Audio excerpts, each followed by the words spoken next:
உங்கள் ஜெயா அம்மா. இன்றைக்கி வீடியோவில் என்ன பார்க்க போகிறோம்னா, தமிழ்நாட்டு ஸ்டைலில் அரிசி பாயாசம் செய்ய போகிறேன். வெல்லம் போட்டு தேங்காய் பால் போட்டு செய்ய போகிறேன். செய்முறையை பார்க்கலாம். பார்க்கும்போதே உங்களுக்கு என்னென்னு சொல்லிடுறேன். நான் சுத்தமாக நெய் போட்டு இந்த முந்திரியை வறுத்து எடுத்துக்கிறேன். பச்சரிசியை கழுவி காய போட்டு மிக்சியில் அடித்து ஜலிச்சுட்டு மாவை மட்டும் எடுத்துட்டு இந்த கொஞ்சம் குறப்பாக இருக்கிறத எடுத்து இந்த பாத்திரத்தில் வறுத்துக்க போகிறேன். முந்திரி வறுத்ததுலேயே இதை போட்டு வறுத்துக்கிறேன்.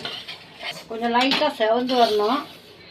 அப்போ தான் அது குழகுழப்பு தன்மை இல்லாமல் நல்லாயிருக்கும். இன்னும் கொஞ்சம் வறுக்கணும்.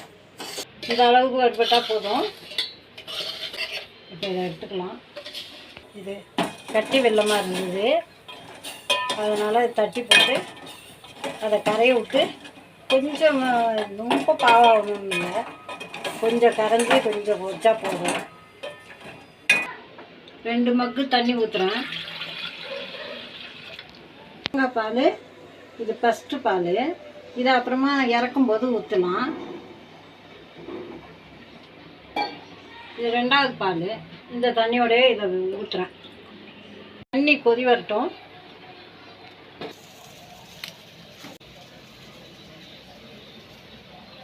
இந்த அரிசி ரவையை போட்டு வேக வைக்கிறேன். கொஞ்சம் கைவிடாமல் கிண்டிகிட்டே இருந்தோம்னா கொஞ்ச நேரம், அதுக்கப்புறம் அது அடி பிடிக்காது. வெல்லத்தை பாவு மாதிரி வச்சுருக்கேன் வடிகட்டி. அதை ஊற்றிட்டு தேங்காய் பாலை ஊற்றி ஏலக்காய் போட்டு இறக்கிட வேண்டியதுதான். நல்லா கலக்கும் போதே அந்த வறுத்த அரிசி வாசனை கம்முன்னு வருது. வாசனை ரொம்ப நல்லா இருக்குது. இன்னும் தேங்காய் பால் ஊற்றினோம்னா நல்ல டேஸ்ட்டாக இருக்கும். கொஞ்சம் உப்பு போடுறேன் டேஸ்ட்டுக்கு. அரிசி வெந்துடுச்சு. வெல்லம் உருக்கிட்டு அதை வடிகட்டி வச்சுருக்கேன், அதை போடுறேன். இப்போ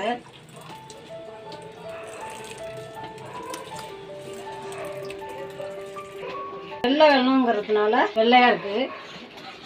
கொஞ்சம் ஏலக்காய் பொடி போடுறேன்.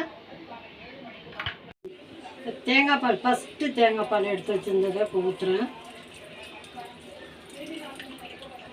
அதுக்கப்புறம் முந்திரி வச்சுருந்ததை அதையும் போடுறேன்.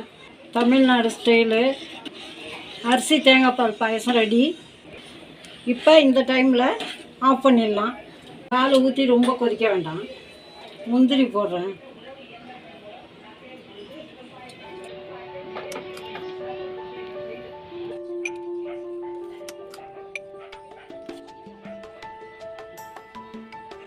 அரிசி தேங்காய் பால் பாயசம் ரெடி.